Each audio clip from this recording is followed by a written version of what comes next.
And then hopefully we see this Indianapolis Colts team beat the Jacksonville Jaguars. Jonathan Taylor was once again held out of practice yesterday, was held out on Wednesday. Anthony Richardson was again a limited participant. I think we're going to see Anthony Richardson play on Sunday.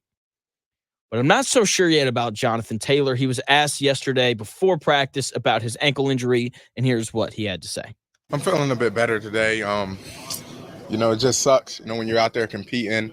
It's part of the game, but you just got to take it day by day and just keep your nose to the grindstone and just try to get back out there. What do you need to see from this week if you're able to get back into practice to have confidence going into being able to play on Sunday? Really being able to move around, really being able to get in and out of cuts, being able to explode bursts, because especially at my position, defensive back, those are all heavy cutting positions. So that's the biggest thing.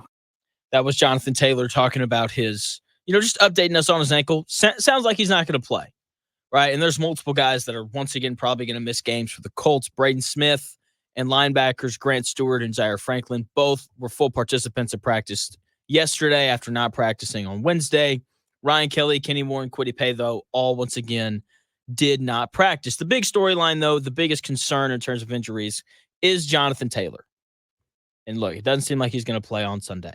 And this is the biggest blow that the Colts could take. If Ryan Kelly doesn't play again, like Tanner Bortolini was good last week. If Kenny Moore doesn't play again, Samuel Womack III was good against the Steelers. If Kwity Paye doesn't play, then the Colts have a ton of depth at that defensive line spot. But if Jonathan Taylor doesn't play, it's like going from a Ferrari to a Kia. Jonathan Taylor's been one of, if not the best back in the NFL to start the season. Trey Sermon and Tyler Goodson, they're good, solid players. But they are Jonathan Taylor. You know that. The good news, though, is that they're going to be running behind one of the best offensive lines in the NFL. Quentin Nelson, Will Fries have been the best guard tandem in the NFL, just paving the way for whoever's running behind them, right? So them and the rest of the offensive line should make things easier on whoever's getting the bulk of the carries on Sunday. The real thing, though, the real concern for the Colts, and if Jonathan Taylor doesn't play, is that Jonathan Taylor is just this reliable option in the Colts offense. He's a guy that when Anthony Richardson isn't going well, they can give Jonathan Taylor the ball and trust that something good is going to happen. When I was thinking about Jonathan Taylor and his importance to the offense, I started thinking about myself and when I graduated college and when I moved up here to Indianapolis at the ripe age of 21 years old. I had to learn how to cook. And I could make a couple things here and there, like quesadillas, spaghetti. I had a lot of pasta, a lot of grilled peanut butter and jelly. If you've never had it, it's really good. But anyway, and so for the first month though, it was a struggle, just having to make food every night, figuring out what to make and all those things. So I call my mom seeking help. I'm like, Mom, I've been doing this on my own for a month. This whole cooking thing, not easy. She was like, well, just use the best invention ever. And I was like, what are you talking about? She was like, you use a crock pot. And that's what I started doing. I started using a crock pot. Crock pots make things so much easier. If, Amelia, she does a lot of the cooking now that we're married, but if there's ever nights where she's like, I don't want to cook. I'm like, I got you. Crock pot meal, right? It just makes things easier. The meals are consistently good. Okay. And I cooked everything in that crock pot when I first moved up here, because it just made cooking easier while I was still learning how to make other things outside of the crock pot. And Jonathan Taylor has been Anthony Richardson's crock pot this year. Okay, and what is Anthony Richardson going to do without him on Sunday? Who is going to be that reliable offensive piece that Anthony Richardson can lean on when he's struggling? Because the best teams in the NFL have something, outside of their quarterback that they can rely on offensively when they need to get going or when they just need to get their quarterback settled in. Okay, the Chiefs, when they're in a bind, they can go to Travis Kelce. Okay, that is always an option for them. The Vikings, they know that they can go to Justin Jefferson if they're in a bind. The 49ers know that they can go to Christian McCaffrey when he's healthy if they're in a bind.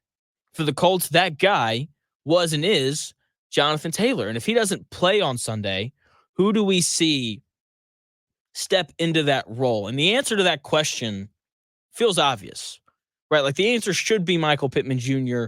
or Josh Downs. The issue is that Anthony Richardson can't always be trusted to get the ball to Josh Downs and Michael Pittman Jr. And so what I'm going to say next, some people aren't going to like, and that's okay. If Jonathan Taylor doesn't play on Sunday and Anthony Richardson does, I don't like this. But I think there's a decent chance that they're going to run Anthony Richardson more. Okay, and that's not comforting given the injuries that he suffered, right? It's not comforting considering his, rebellion against sliding. But I do think that when the Colts need to get their offense going, they're going to rely on Anthony Richardson's legs. He's the best runner of the football on this Colts team outside of Jonathan Taylor, right? And if Jonathan Taylor isn't available on Sunday, then they're going to lean on Anthony Richardson and his ability to run to make things happen. I don't like it. Chances are you don't like it either. But Shane Steichen has made it abundantly clear that he is not afraid to run Anthony Richardson, right? Just take last Sunday against the Steelers. Anthony Richardson gets hurt, comes out for a couple plays, comes back in, and what does Shane Steichen call?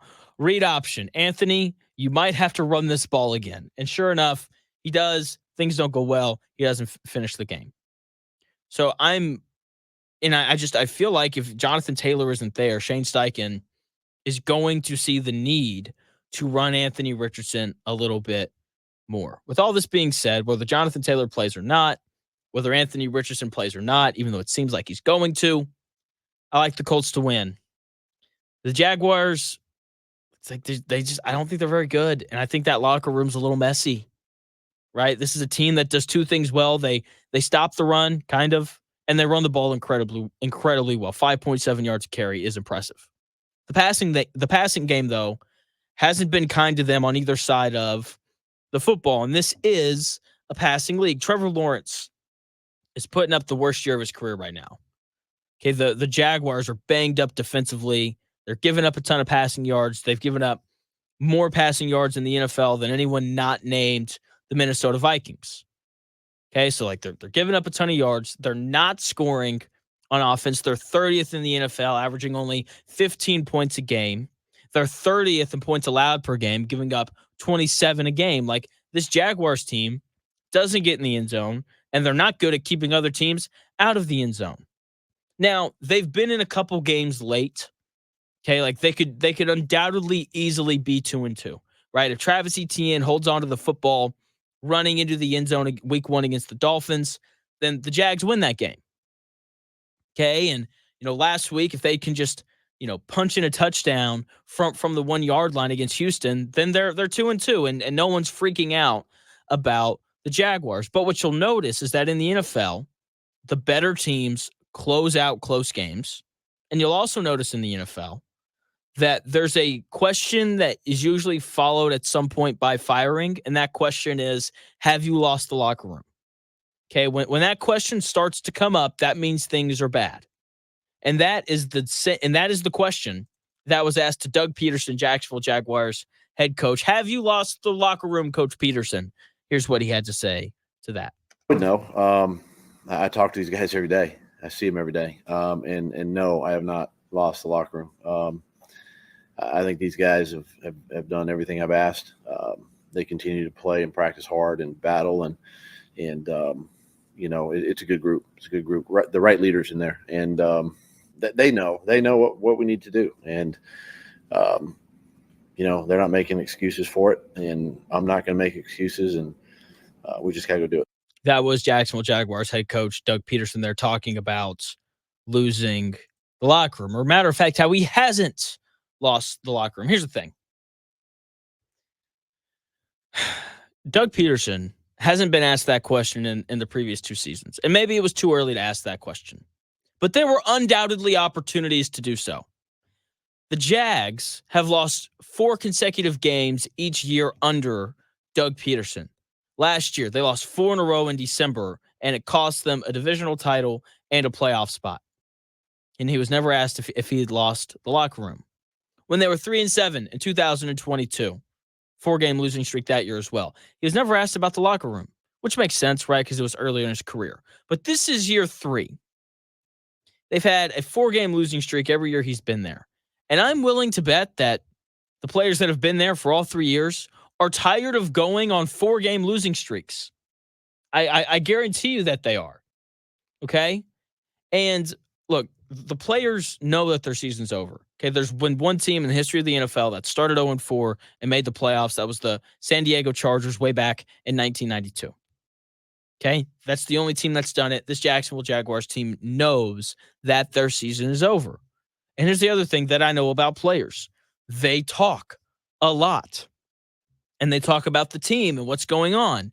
And I'm willing to bet that the Jacksonville Jaguars players are talking about one of two things right now. Option number one, they're talking about how awful their quarterback has been.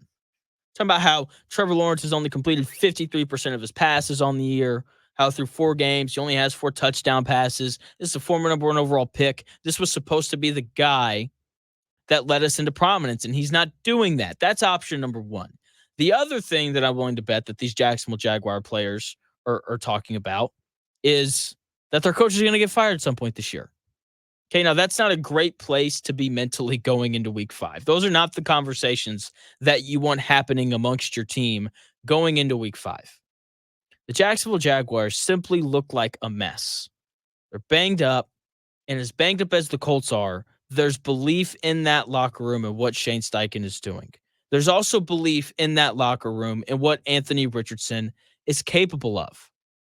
When I look at Jacksonville's locker room, you can't convince me that they've got a ton of faith in Trevor Lawrence right now, and you can't convince me that they've got a ton of faith in Doug Peterson, considering this is the 3rd straight year that they've gone on a 4-game losing streak. And those things matter.